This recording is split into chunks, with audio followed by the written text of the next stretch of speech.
সোমবার গঙ্গারামপুর চৌপথি সংলগ্ন এলাকার all India fair price shop dealers ফেডারেশনের দক্ষিণ দিনাজপুর জেলা কমিটির একটি গুরুত্বপূর্ণ কনভেনশন অনুষ্ঠিত হল।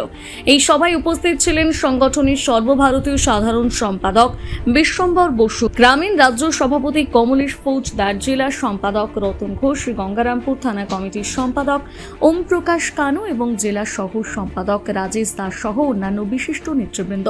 কনভেনশনে মূলত রেশন ডিলারদের জীবন জীবিকা সুনিশ্চিত করার দাবি এবং আগামী দিনে রেশন ব্যবস্থা সংক্রান্ত বিভিন্ন কর্মসূচিকে বাস্তবায়িত করার রূপরেখা নিয়ে বিস্তারিত আলোচনা করা হয়। সভায় বক্তব্য রাখতে গিয়ে বিগত সরকারি দুয়ারি রেশন প্রকল্পে তীব্র সমালোচনা করেন সংগঠনের সাধারণ সম্পাদক বিশ্বম্বর বসু। তিনি অভিযোগ করেন, ইন্ডিয়া ফেয়ার প্রাইস সব ডিলার ফেডারেশনে দক্ষিণ দিনাজপুর জেলা কমিটির উদ্যোগে আজকে গঙ্গারামপুরে যে কনভেনশন হচ্ছে, কনভেনশনের প্রধান এবং মহৎ উদ্দেশ্য হলো যে রেশন ডিলারদের জীবন এবং জীবিকা, রেশন দোকানদারদের ভায়াবিলিটির ওপরই কীভাবে আমরা বাঁচব, কীভাবে এই পরিষেবার সাথে যুক্ত থাকবো, এটা নিয়ে মূলত আলোচনা হবে।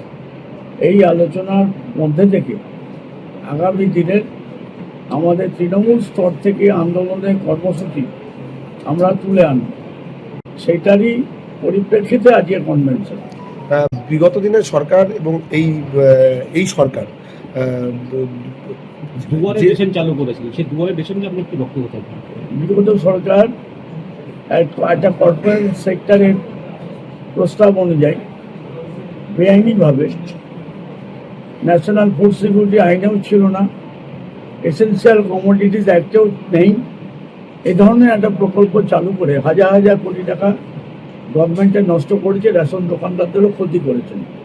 এই দুয়ারে রেশন প্রথম থেকেই আমি বিশ্বম্বর বোস, আমার অল ইন্ডিয়া ফেয়ার প্রাইস সব ডিলার ফেডারেশন, আমরা হাইকোর্টে মামলা করেছি।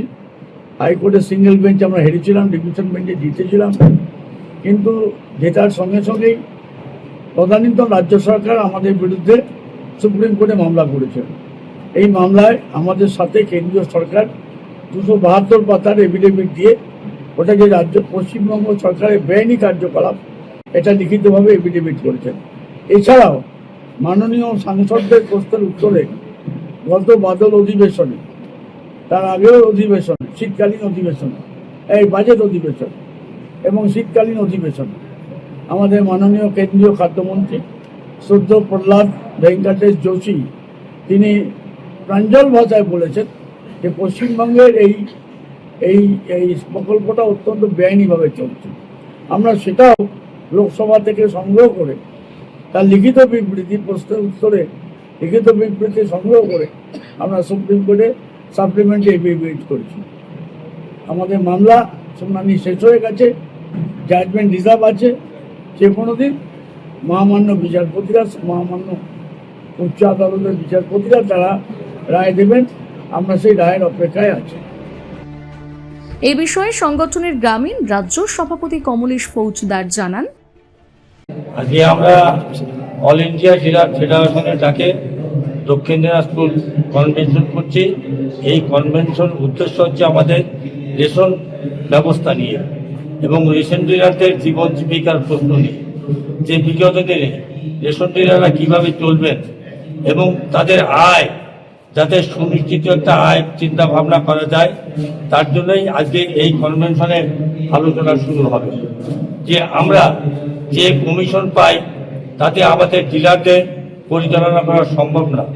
আমরা গণবন্টন যেভাবে বিলি বন্টন করি, আগামী দিনেও করিয়ে এসেছি এবং বর্তমান সরকারকেও আমরা অক্ষুণ্ণভাবে সহযোগিতা করব। এইভাবে সহযোগিতা করব যে গণবন্টন ব্যবস্থাকে টিকিয়ে রাখতে হবে, সাধারণ মানুষের মধ্যে খাদ্য বিতরণ করতে হবে, সেই সঙ্গে আমাদের যে করণীয়গুলো আমরা স্বতঃস্ফূর্তভাবে সেই করণীয় পালন করব। সেই সঙ্গে আমাদের যে দাবিগুলো আছে, আমাদের পরিবার আছে, আমাদের পরিজন আছে, আমাদের রেশন ডিলারদের জীবন জীবিকা আছে, তাদের কর্মচারীরা আছে, তারা যাতে সুষ্ঠুভাবে এই দোকানগুলো পরিচালনা করতে পারে এবং ন্যায্য কমিশন দিয়ে আজকে আমাদের এই বিষয়গুলো আলোচনা হবে এবং আগামী দিনে সরকারকেও আমরা জানাবো, আমরা যাতে পোষণের মতো আমাদের সুন্দর দোকানদারদের ন্যায্য দাবি দেওয়া পূরণ করে, এই আবেদন আমরা এই সরকারের কাছে অবশ্যই আমরা জানাবো। গঙ্গারামপুর থেকে পীযূষ সরকারের সঙ্গে রাজু হালদারের প্রতিবেদন, নিউজ টুডে।